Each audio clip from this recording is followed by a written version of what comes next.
Hi guys, it's me, it's TiffanyDIRA. Today we are doing a Tiffany type book review that I like to call Insights. And the book we're going to gain wisdom from today is Initiation by Elisabeth Haich. I'm sure that's backwards. But we're gonna go through in this video the story of the races, talk a bit about the breath of God, the epochs of time, and a little bit about the zodiac years and what we're in right now and what we're moving into, who are the sons of God, and predictions for the future. So let's get started. The first thing is going to be about the epochs of the world. So I'm going to read a little bit from the book and then we can discuss it. Of course, if you guys have any questions, you can write in the comments and I'll try to get back to you and be as clear as I possibly can. So the epochs of the world, this is chapter 35.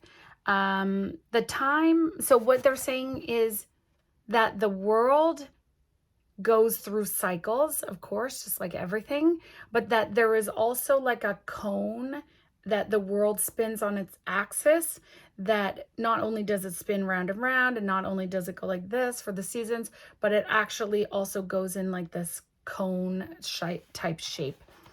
So the time it takes for the axis of the Earth to complete one full conical movement, moving from the vernal point in the zodiac circle right around to its starting point again, corresponds to 25,920 terrestrial years. We call this a cosmic year. Divided by 12, this number gives us a cosmic month, mainly 2,160 terrestrial years, the time it takes for the vernal point to move through one zodiacal sign.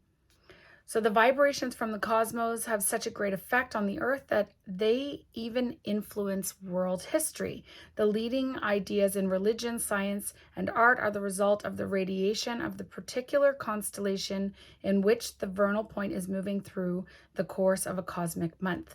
The incarnated spirits on earth, that is to say humanity, must always achieve a new epoch by reaching a new milestone in human development and establishing themselves in the ideas of time. So if we explore this a little bit, it is related to the age of Aquarius that we're moving into. And the exciting thing that is happening right now is that we are actually finishing 2 full cycles. So not only are we finishing the epoch of the terrestrial month, but we're also finishing the epoch of the terrestrial year. So that is why you may sometimes hear people talking about being in Pisces, even though Pisces is the month and the year is actually Capricorn. So we're in the year of the goat, but in the month of the Pisces, which is related to the fishes. And then when you hear, the song, The Age of Aquarius, and everyone's talking about moving into the new epoch, it's actually going to be the year and the month. So the year that we're moving into is actually Aquarius, but the month we're moving into is Aries, which represents the ram. And Aquarius represents the water bearer. So every single cycle of life and time goes through the zodiac signs from the beginning to the end. So we can also say that it corresponds to our life cycle, and our lives will follow the same sequence of the zodiac. No matter what zodiac sign that you've been born into, it will follow the same sequence, which runs from Aries, which is the beginning, the ram, and then into Taurus, the bull, Gemini, the twins, Cancer, the crab, Leo, the lion, Virgo, the virgin, Libra for balance, Scorpio, the scorpion, into the eagle, the Sagittarius, the centaur, Capricorn, the goat, Aquarius, the water bearer, and then Pisces, the fishes. So if you look at that and you see that we are moving into actually the Aquarius, we're coming to the end of that one big cycle again, which I believe is about 144,000 years. And when we come to the end of the fishes, we're going to start a whole new cycle on a whole new level again, because everything is on cycles of contraction and expansion. And so we move into, like, if you think about birth and you think about the Aries and the Ram, and you're like contracted, and then you go into this expansion for your life, and then in death you come back into the contraction again. So the breath of God, which is happening all the time in every single contraction and expansion, you can think about even your breath going like that. There's an expansion and contraction in your heartbeat. There's an expansion and a contraction in all of life. There is expansion and contraction within the seasons, within all cycles of life. They go through the same thing. So if we think about what we have come out of and what we are going to be going into, then we would look at where we are right now, which is in the fish, the Pisces, which is ending. The emotional characteristics that it manifests in feelings. So it's a water sign. And so there is a lot of emotion and a lot of things happening now related to emotional health and emotional well-being. The true nature of man is similar to the ocean. His consciousness is on the surface, but by far the greater and deeper part of him lies in the unconscious, where the reasons and roots of his thoughts, words, and deeds originate. So we can think about the surface, and then within us there is so much more. Once redeemed and their true self is realized, man no longer has a subconscious or superconscious. It all becomes one. There is not parts that are unconscious. Redemption dissolves away the personal in the impersonal with the depths of the limitless self into oneness. So that is where we are going. We came from the contraction, and then the Big Bang came out, and divine has basically been going further and further and further and further and further out into separation, the farthest away that it can be from itself. And now we are finally on the return. We're on the way back into oneness, and we are going to begin this process of coming back into ourselves after being the furthest away from divine that we can possibly be in this time. So it all begins with going within and bringing yourself, pulling yourself back into the center, into yourself, where God resides within you always.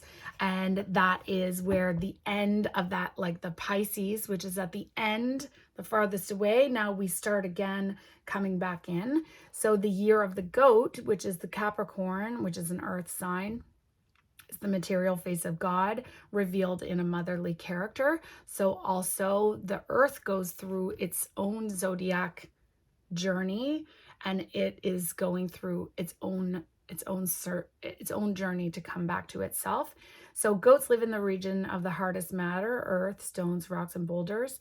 The centripetal force of the law of matter pulling itself inward changes the form, like coal into a diamond. So that compression and that pulling within back into you actually brings clarity, where the farther out you go, sort of like the opaque, it gets like clouded and you can't really see anything clearly. But the more you come back into yourself, then you are able to see things more clearly because of the clarity of the compression within you, which is your connection and your oneness with God. So it reveals the original geometric forms of creative power in the diamonds, and it has all of the geometric patterns of nature and the universe. So through the compressive power of concentration, the divine child, consciousness is born in the soul of man. The only path that can lead man back to unity, back into the lost paradise, is concentration within. The goat representing the material the goat representing the material, the radiation of this force helps man fully to manifest and achieve the divine in and through matter in the body. So God is constantly radiating out, and God knows itself through the material world, which is us, man, and we are able to know ourselves and as God, and God knowing itself as them through us. Universal love is born in man's heart. It becomes identical with divine self and consciousness in it. Man becomes clear like the diamond in his words, deeds, and he reveals universal love. So that is where we are right now. We're actually in a place where we are coming to know that divine is within, and that when we know that, there is going to be the great awakening that sweeps the earth, and everyone starts to know their true power that is within, that lies within the power of God, knowing that we are divine and that there is no separation. That separation is actually an illusion that has been a necessity for us to know ourselves as different than God, as a different aspect than God. Because within God, if everything is the same, then, and there's nothing contrasting, then you don't actually know anything outside of separation.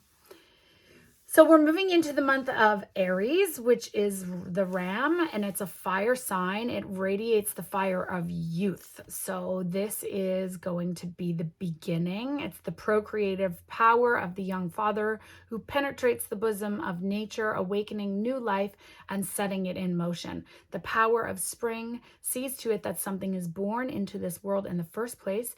It is the power of the beginning, fiery aspect, the first face of God. So this is really exciting because it means it's going to be the birth of so many new things.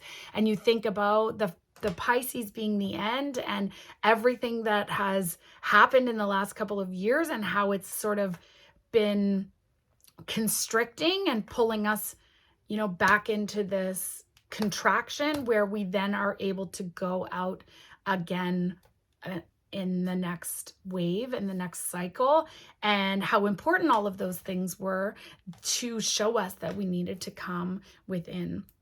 So then moving into the year, which is the water bearer, the Aquarius, year of Aquarius, it is the vaporous face of God. So it gives movement and it allows for flow, and it is favorable for the manifestations of forces requiring free, unhindered movement. So that's even more exciting, is that we have this birth of new things, and then it's actually not going to be stopped by anything. It's going to just like move out this force of God that is going to come through us. So they are spiritual in character. It radiates the knowledge that has been gathered through its sister signs, the twins, the Gemini, the Balance, the Libra, which are also the other water signs, and weighed in and found worthwhile to codify into laws. So they all work together because, again, like it's holographic. So everything is working together, and the opposite of each sign counterbalances that sign so that it doesn't go out so far. Like the Leo acts as the limitation so that it doesn't go out so far that it doesn't ever come back in again. This radiated energy knows no bounds unless it has Leo, which is the counterbalance. This force passes on treasures to others, untiringly pours the water of life out of its vessel, letting its waves flow onto the remotest worlds. So this is so exciting that it's going to be a time of generosity. It's going to be a time of sharing and giving, and a time that we can really start helping one another all rise to the top. These waves are the all vitalizing high frequencies of the spirit. This is the manifestation of the unhindered spirit, freed of all bonds. In the water bearer, the creative pours out and scatters its treasures. It has become the shining, resplendent child of God, standing above and beyond sexuality, radiating. So the whole, the sexuality thing is seeking union outside of ourselves, where we have this idea that the complementary half is outside of ourselves, and we have this union when in fact our complementary half actually lives within us already, and we can become in union with divine within our complementary halves within ourselves. Radiating itself, it is the source of the highest divinely spiritual power. The process of transformation and dematerialization begins. So because Aquarius is at the end of the cycle as well, even though we're at the beginning of the month and we're at the end of the time for the years, they're complementing each other for these new epochs that are coming in, and there are exciting things coming up ahead. So this book actually, which gave me all of that information, I took all of that information from initiation.